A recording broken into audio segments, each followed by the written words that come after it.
Dividend stocks are one of the best ways to grow your portfolio and make some passive income. However, not every dividend stock is built the same. So what are some dividend stocks that you should absolutely avoid? Let's go ahead and break it down. Now, if you're watching this video, you have likely discovered dividend stocks, right? And you probably know what they are already. I am going to give you a very quick definition and talk about the risk of investing in bad dividend stocks and then give you the list. Okay, so dividends are a bonus. I view them as a bonus.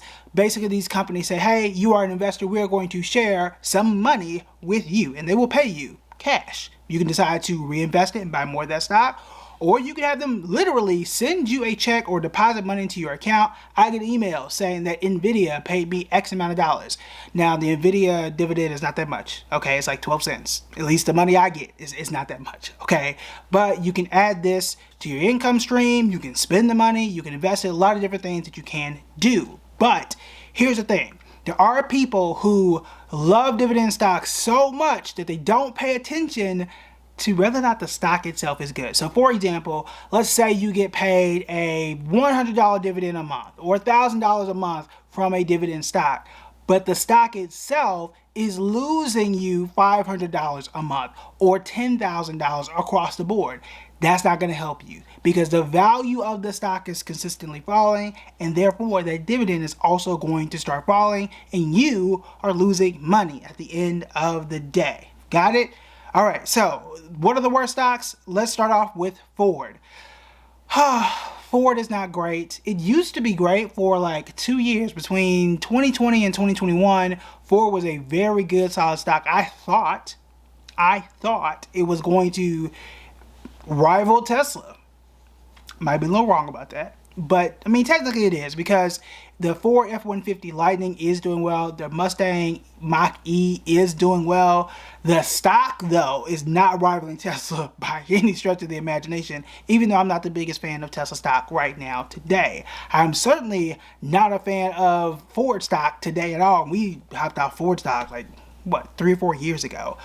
Right now, though, it is down 6% in the last 6 months and down by 18% over last year, but it pays a 4.07% dividend. It really depends on who you ask, but I say 3% is solid. You get to 5% dividend, that is good, and obviously anything beyond that is outrageous, right? But 4% dividend, right around 4% is pretty good. But if the stock is losing you almost 20% a year, is losing 20% worth getting 4%? No, at least not to me. That math don't add up, okay?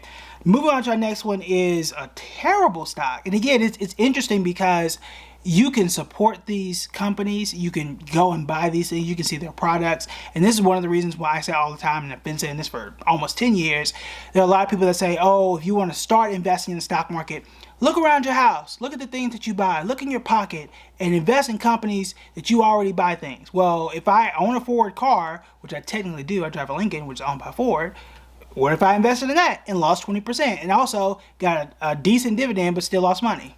Now look at me. I need allergy medicine, right? Or I need to go buy the kids Band-Aids or something like that. And I go to what? Walgreens Boots Alliance, the stock symbol is WBA. That stock is trash right now, okay? And because these things can change, hopefully they do. But right now it's down 46%. 46% loss in just 6 months, down 57% over the last year. However, it pays a 12.23% dividend. That dividend is amazing, but is it worth making 12% if you're losing 60? Do that math, right? That doesn't make sense, okay? And what I find a lot of people do is zoom in and say, oh, 12% dividend and do nothing else. It's 12%, it's a brand I know, Walgreens is not going out of business, they sell medicine, things people need, boom, I got it. But do you really get it? Do you see how well the company's actually doing? Do you know what they are doing? Are they making more sales? So on and so forth. If you don't have answers to those questions, you could sit here and lose more money than you're actually making in those dividends. So be extremely careful. Next here is UPS. Another company that you might support, another company that you can spend money at very easily, and it is down 11% in the last 6 months and down 31% over last year, even though it does pay a good solid 5.05% dividend. Another example, another example of a company where you can easily support. Again, for example, you guys heard the call, you guys saw the link. I think I've only, again, got a handful of books left. I don't have any in my reach right now, but I sent some off to Massachusetts yesterday at the UPS store, at the FedEx store. I could have just said, hey, took me and my son, hey, we're here. Why don't we look up the stock? Why don't we just buy shares? It pays a good dividend. We don't do our research anymore. Again, losing 31% is not worth 5. Okay? At least not to me. Okay? If I'm doing the math, I don't think that makes sense. All right? Next here is a finance company. Now, interestingly enough, and we've talked about these things before, just because a company is in a particular sector doesn't mean they always do well. Okay? So, the other day, we talked about finance companies and how well some of them are doing. We did a whole list. You should check out that list right here. Franklin Resources, I believe, I could be wrong here, but I'm pretty sure this used to be Franklin Templeton. Used to be the name of the company, named after Ben Franklin, because the stock symbol is Ben, B-E-N. They're down 15% in the last 6 months and down 23% over the last year. They are also a dividend aristocrat, which is mind-blowing. That means that they have paid an increasing dividend for 25 consecutive years. For 25 years in a row, without fail, they have paid a good dividend and also increased that dividend every single year for the past 20 or more than 25 years in a row. It's 5.45%. Very solid. Not a company I would invest in right now. No, not gonna work. Not gonna work. I also have a company that might actually make sense investing in, because I really could have swore, if I didn't do any research, I would have swore this company would have been on the list. But next, though, is McDonald's. McDonald's is not a great stock right now. Now, this is what I did not expect to see until we pulled together the list, but McDonald's right now is down 6% in the last 6 months and down 7% over the last year.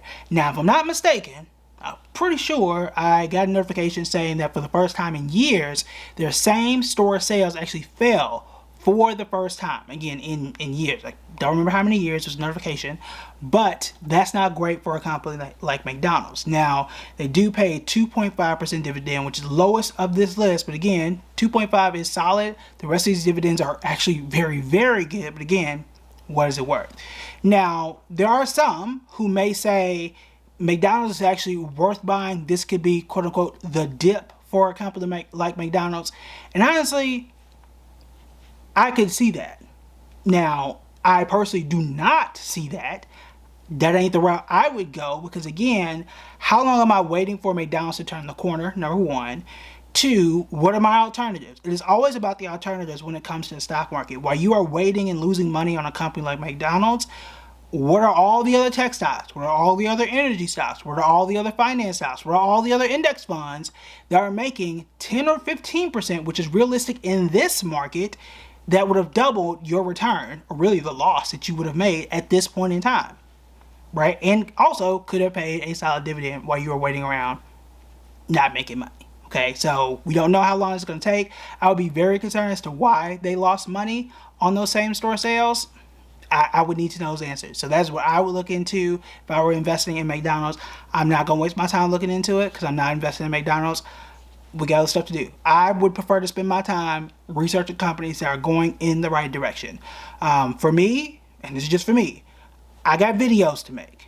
You got stuff to do. I got stuff to do. I ain't got time to be researching companies that aren't doing well. Okay? If I look and see, hey, it's not going well, I'm moving on to the next thing. I want to attach my portfolio, my money, my wallet, in a train going towards wealth. Okay? That is the way of my investing philosophy.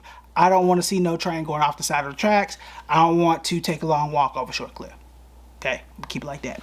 All right. The next company that actually might make sense, I can't believe I'm saying it, because if you have been a subscriber for quite some time, which is your opportunity to go and hit that subscribe button right now, it's AT&T. If you have been here since the days of 2020, 2021, even before then, we used to use AT&T as a punching bag. We got a mighty good workout in by punching AT&T as the terrible stock of what felt like the decade. It might have actually been the worst stock of the decade. Well, recently, that's not necessarily the case. It was up 7% in the last 6 months and up 31% over the last year, all while paying a 5.87% dividend. That is not bad. That is not bad at all. Now, would I put my money in AT&T right now? No. No, I need to see more. Okay, this small sample size looks great for AT&T. It really does. If I only knew just this about AT&T, I would be a lot more excited. What I would check, perhaps we'll talk about this insider members only, I would zoom in and see if there are any insider buyers. So we'll talk about that insider members only. I'm curious if there are. I'd be a lot more excited. But if I zoom out, just zoom out for AT&T, it's down 31% over the last 5 years. So we were justified in saying AT&T was a trash company, and technically it still is, but right now for this segment it is actually doing quite well, and it looks like it is going to catch some momentum. I would assume that it has some more runway to continue doing well. So that is one I would put on my like secondary watch list, not my like I want to buy this right now, but like, hey, put this in a holding period. Maybe if it hits a certain point, I will start to look at it, but that's where I will put AT&T right now. However, if there are some stocks, or if you want to know what some dividend stocks are that are actually worth buying, that we know are going in the right direction, and that could make your watch list and actually make your portfolio and, you know, make it grow and perhaps make some more money, then these are the videos you want to check out next.